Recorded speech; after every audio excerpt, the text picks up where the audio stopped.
오늘 하루는 어떠셨습니까? 마음이 편안하셨습니까? 아니면 조금 무거우셨습니까? 혹시 오늘도 누군가 때문에, 어떤 일 때문에 마음이 불편하셨던 건 아닌지요? 아침에 눈을 뜨면서부터 이미 마음 한쪽이 무거웠던 건 아닌지요? 그렇다면 오늘 이 시간은 그 마음을 조금이나마 내려놓는 시간이 되었으면 합니다. 아무도 탓하지 않고 아무도 판단하지 않는 시간입니다. 그저 오늘 하루 애쓰신 당신의 마음을 잠시 쉬게 해주는 시간이요. 오늘 제가 드리고 싶은 이야기는 이것입니다. 왜 우리 마음은 이렇게 자꾸 괴로워지는 걸까요? 왜 세월이 흘러도, 나이가 들어도 마음만은 여전히 무겁고 아픈 걸까요? 부처님께서는 이렇게 말씀하셨습니다. 분노는 남을 태우기 전에 먼저 나를 태운다고요. 이 말씀을 처음 들었을 때 저는 조금 놀랐습니다. 분노가 남을 향한 감정인 줄만 알았는데 사실은 나를 먼저 태우고 있었다니요. 그런데 가만히 생각해 보니 그게 맞더군요. 분노를 느낄 때 가장 먼저 괴로운 사람은 상대가 아니라 바로 나였습니다. 밤에 잠을 못 이루는 사람도 나였고, 가슴이 답답해서 숨을 제대로 못 쉬는 사람도 나였고, 밥맛이 없어지는 사람도 나였습니다. 상대는 어쩌면 아무렇지도 않게 지내고 있을지도 모르는데 나만 그 일을 붙들고 계속 태우고 있었던 겁니다. 혹시 지금 이 말을 듣고 계신 분 중에도 그런 경험 있으신 분 계시지 않습니까? 누군가에게 억울한 일을 당했는데 그 사람은 아무렇지도 않은 것 같고 나만 계속 그 일을 떠올리며 속이 끓었던 경험 말입니다. 자식이 섭섭하게 한 말 한마디가 며칠이 지나도 계속 마음에 걸려서 밤마다 되새기게 되는 경험 말입니다. 배우자가 했던 말 한마디, 형제가 했던 행동 하나가 몇 년이 지나도 여전히 마음 한구석에 박혀있는 경험 말입니다.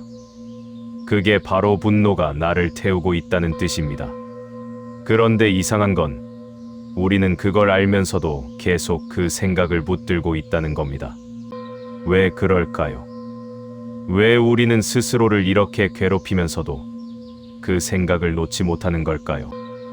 부처님께서는 이것을 이렇게 설명하셨습니다. 괴로움은 세상이 만드는 게 아니라 내 마음속 생각이 만든다고요. 처음엔 이 말이 잘 이해가 안 되실 수도 있습니다. 세상이 나를 힘들게 한 게 분명한데 왜 내 생각이 문제라는 건지요. 그 사람이 나를 화나게 한 게 분명한데 왜 내 마음이 문제라는 건지요. 하지만 조금만 깊이 들여다보면 이 말씀이 얼마나 정확한지 알게 됩니다. 예를 들어볼까요?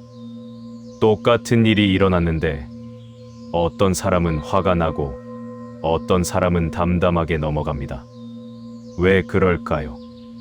일이 다른 게 아니라 그 일을 바라보는 마음이 다른 겁니다. 자식이 명절에 오지 않았을 때 어떤 부모님은 서운해서 며칠을 우울해하십니다. 하지만 어떤 부모님은 바쁜가 보다 하고 그냥 넘어갑니다. 똑같은 일인데 왜 마음의 무게가 다를까요? 그건 그 일에 대해 어떤 생각을 붙이느냐에 달려 있기 때문입니다. 나를 무시하는구나 라는 생각을 붙이면 그 생각이 마음을 괴롭힙니다. 나를 사랑하지 않는구나 라는 생각을 붙이면 그 생각이 가슴을 아프게 합니다. 나는 버림받았구나 라는 생각을 붙이면 그 생각이 밤마다 잠을 설치게 만듭니다. 그런데 만약 그냥 오지 않았구나 로만 받아들이면 어떻게 될까요? 그냥 그뿐입니다. 서운하지 않다는 게 아닙니다. 서운할 수는 있습니다. 하지만 그 서운함에 온갖 생각을 더해서 스스로를 더 깊이 괴롭히지 않는다는 겁니다. 부처님께서 말씀하신 괴로움의 시작은 바로 여기에 있습니다. 일어난 일 자체가 아니라 그 일에 대해 내가 어떤 생각을 붙이느냐가 괴로움을 만든다는 겁니다. 그리고 그 생각을 붙잡고 놓지 않으면 그 괴로움은 계속해서 커집니다. 마치 작은 불씨에 계속 바람을 불어넣으면 큰 불이 되는 것처럼요. 우리는 종종 이렇게 말합니다. 저 사람이 나를 화나게 했어. 저 일 때문에 내가 괴로워. 그런데 부처님의 가르침에 따르면 정확히 말하자면 이렇습니다. 저 사람이 뭔가를 했고 나는 그것에 대해 화를 내는 생각을 선택했어. 저 일이 일어났고 나는 그것을 괴롭게 받아들이는 마음을 선택했어. 처음엔 이 말이 좀 냉정하게 들릴 수도 있습니다. 마치 내 잘못이라고 말하는 것처럼 느껴질 수도 있습니다. 하지만 이건 잘못을 따지는 이야기가 아닙니다. 오히려 희망을 드리는 이야기입니다. 왜냐하면 만약 내 괴로움이 상대 때문이라면 나는 아무것도 할 수 없습니다. 상대를 바꿀 수는 없으니까요. 하지만 내 괴로움이 내 생각 때문이라면 나는 뭔가를 할 수 있습니다. 생각을 바꿀 수는 있으니까요. 아니, 바꾸지 못하더라도 적어도 붙들고 있지 않을 수는 있으니까요. 부처님께서는 이것을 사성제라는 가르침으로 전하셨습니다. 고, 집, 멸, 도. 어려운 말처럼 들리지만 사실 아주 단순한 이야기입니다. 고, 괴로움이 있다는 것입니다. 우리는 모두 괴롭습니다. 살아가면서 괴로움을 느낍니다. 이건 당연한 겁니다. 나만 괴로운 게 아닙니다. 집, 괴로움에는 원인이 있다는 겁니다. 그 원인은 바로 집착입니다. 붙들고 놓지 못하는 마음입니다. 이래야 한다. 저래야 한다. 이게 아니면 안 된다 하는 생각들입니다. 멸, 그 집착을 내려놓으면 괴로움이 사라진다는 겁니다. 도, 그리고 그 집착을 내려놓는 길이 있다는 겁니다. 아주 간단합니다. 괴로움이 있고 그 괴로움은 붙들고 있는 생각 때문이고 그 생각을 놓으면 괴로움이 줄어들고 그 방법이 있다는 겁니다. 그런데 왜 우리는 놓지 못할까요? 왜 우리는 알면서도 계속 그 생각을 붙들고 있을까요? 그건 아마도 그 생각을 놓으면 뭔가를 잃을 것 같기 때문일 겁니다. 내 자존심을 잃을 것 같고 내 정당함을 잃을 것 같고 내가 옳았다는 걸 포기하는 것 같고 그래서 지는 것 같으니까요. 하지만 생각해 보십시오. 그 생각을 붙들고 있는 동안 당신은 무엇을 얻었습니까? 마음의 평화를 잃었고 잠을 잃었고 건강을 잃었고 오늘 하루의 기쁨을 잃었습니다. 그렇다면 정말로 놓지 말아야 할 것은 무엇이고 놓아야 할 것은 무엇입니까? 부처님께서는 이렇게 말씀하셨습니다. 원한은 원한으로 갚아서는 절대 끝나지 않는다. 오직 원한을 놓음으로써만 끝난다. 이 말씀이 참 깊습니다. 우리는 종종 이렇게 생각합니다. 저 사람이 사과하면 내 마음이 풀릴 거야. 저 사람이 후회하는 모습을 보면 내가 시원할 거야. 저 사람이 벌을 받으면 내가 편안해질 거야. 하지만 정말 그럴까요? 혹시 그런 일이 일어났는데도 여전히 마음이 불편했던 경험 없으십니까? 상대가 사과를 했는데도 진심이 아닌 것 같다며 여전히 화가 나 있던 경험 말입니다. 상대가 어려움을 겪는 걸 보았는데도 아직 부족하다며 여전히 마음이 불편했던 경험 말입니다. 왜 그럴까요? 왜냐하면 내 괴로움의 원인이 상대에게 있는 게 아니라 내 마음 속에 있기 때문입니다. 상대가 어떻게 하든 내가 그 생각을 놓지 않으면 나는 계속 괴롭습니다. 반대로 상대가 아무것도 하지 않아도 내가 그 생각을 놓으면 나는 편안해집니다. 이게 부처님께서 말씀하신 진리입니다. 내 마음의 평화는 상대에게 달려있지 않다는 겁니다. 오직 나에게 달려있다는 겁니다. 그렇다면 어떻게 놓을 수 있을까요? 이게 가장 어려운 질문입니다. 머리로는 알겠는데 마음이 따라주지 않습니다. 놓아야 한다는 걸 알면서도 자꾸 그 생각이 떠오릅니다. 밤이 되면 특히 그렇습니다. 낮에는 바쁘게 지내다가 밤에 혼자 누워 있으면 그 생각들이 다시 올라옵니다. 그때 내가 그렇게 말하지 말걸. 그때 내가 이렇게 했어야 했는데. 저 사람이 나한테 어떻게 그럴 수가 있지? 내가 뭘 잘못했다고. 이런 생각들이 꼬리에 꼬리를 물고 올라옵니다. 그리고 다시 화가 나고, 다시 억울해지고, 다시 괴로워집니다.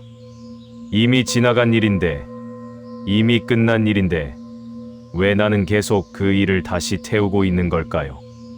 부처님께서는 이것을 이렇게 설명하셨습니다.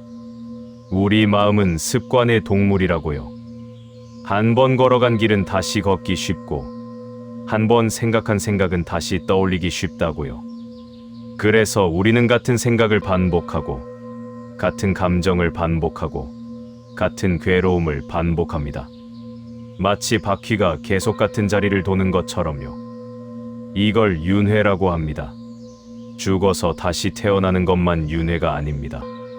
오늘 화를 내고, 내일 또 화를 내고, 모레 또 화를 내는 것도 윤회입니다.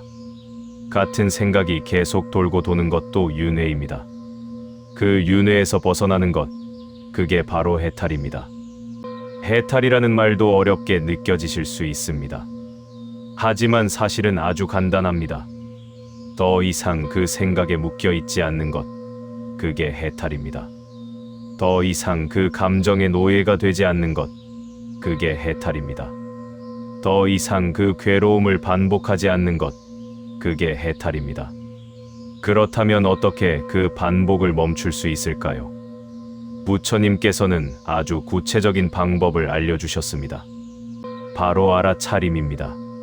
생각이 떠오를 때, 아, 지금 이 생각이 떠올랐구나 하고 알아차리는 겁니다.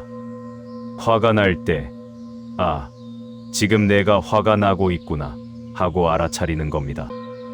과거를 떠올릴 때, 아, 지금 내가 과거를 떠올리고 있구나 하고 알아차리는 겁니다.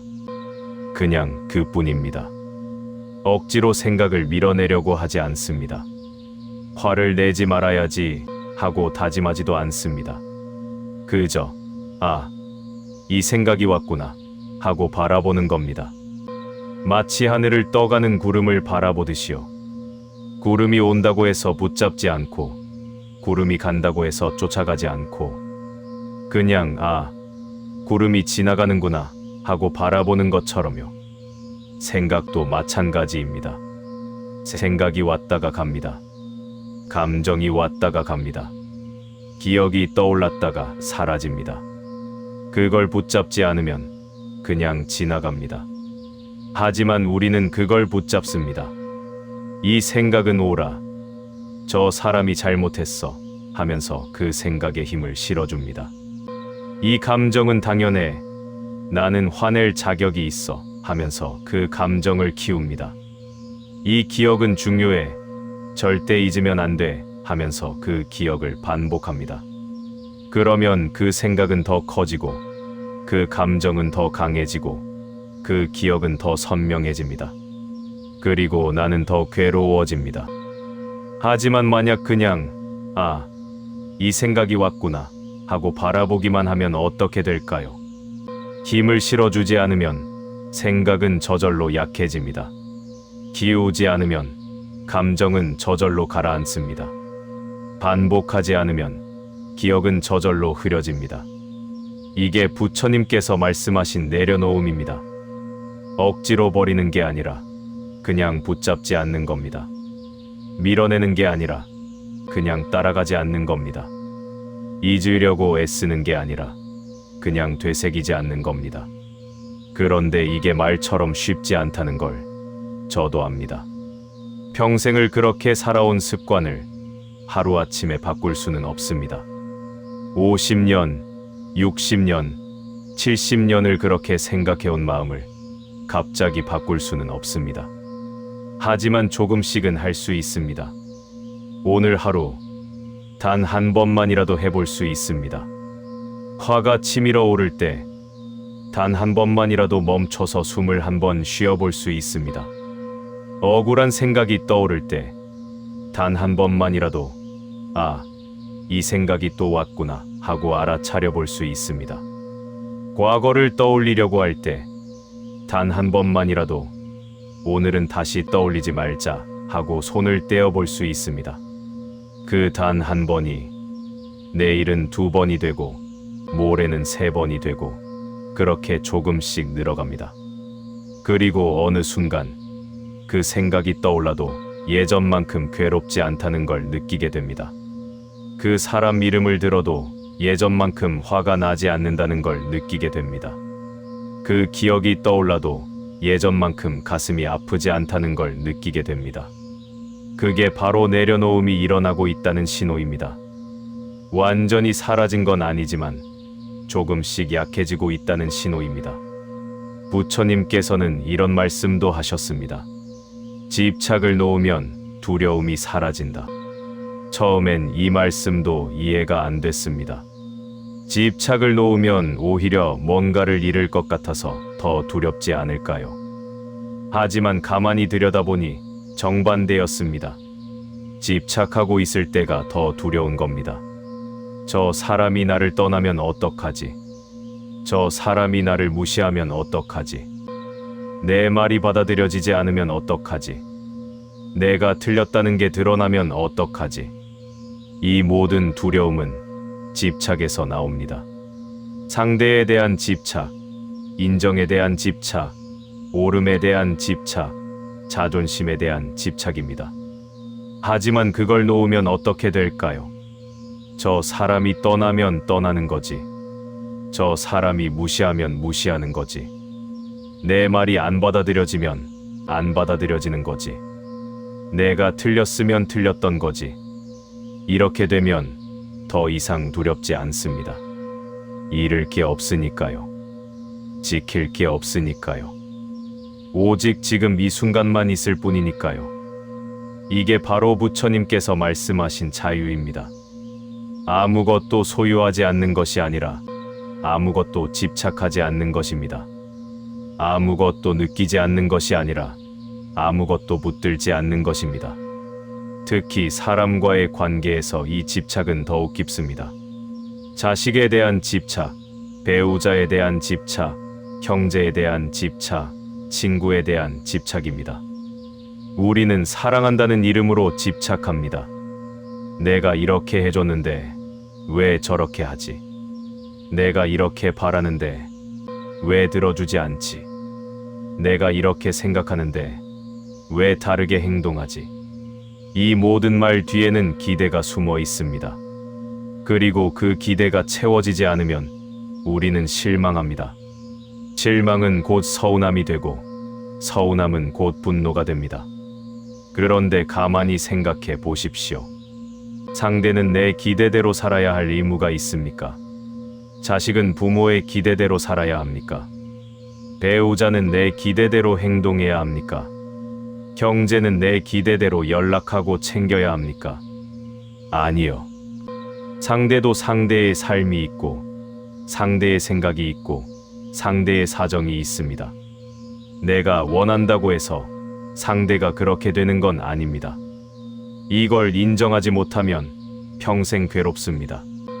평생 실망하고, 평생 서운해하고, 평생 화를 냅니다. 하지만 이걸 인정하면 조금 편해집니다. 아, 저 사람은 저렇게 생각하는구나. 아, 저 사람은 저렇게 사는구나. 아, 내 생각과 다를 수도 있구나. 이렇게 받아들이면 기대가 줄어듭니다. 기대가 줄어들면 실망도 줄어듭니다. 실망이 줄어들면 분노도 줄어듭니다. 그렇다고 사랑을 포기하라는 말이 아닙니다.